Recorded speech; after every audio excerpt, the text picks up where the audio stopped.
The three women conversed over bowls of tea, Alethea asking questions about Sophia's literary plans, until a pale girl entered the reception room.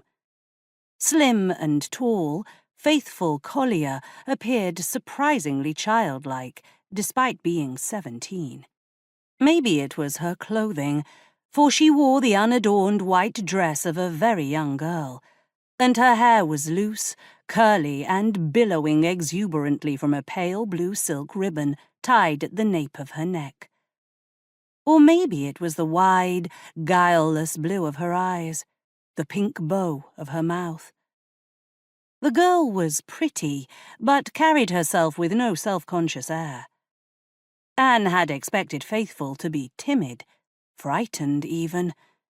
Instead, she appeared defiant, her mouth set in an obstinate line.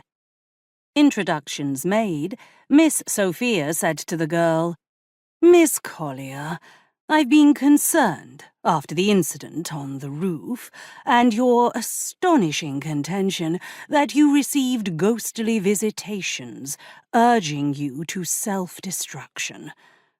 Lady Anne has experience with these matters, and would like to speak with you." There could hardly be a worse introduction, Anne thought. The girl stood mutely, hands folded behind her back, staring at a spot above Alethea's head.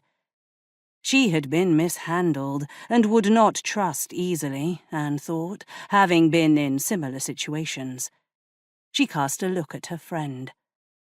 Alethea stood. "Sophia, could we speak in private?" "Of course, Mrs. Birkenhead. Let us repair to my study."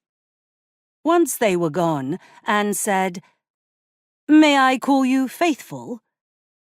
The girl stared. On closer inspection, her enormous eyes were rimmed in red and underlined with dark circles. Her clothes were plain, with little in the way of ornamentation, and ill-fitting, the overskirt drooping on her as if made for a heavier girl. She had recently lost weight. She nodded at Anne's question. "Please sit."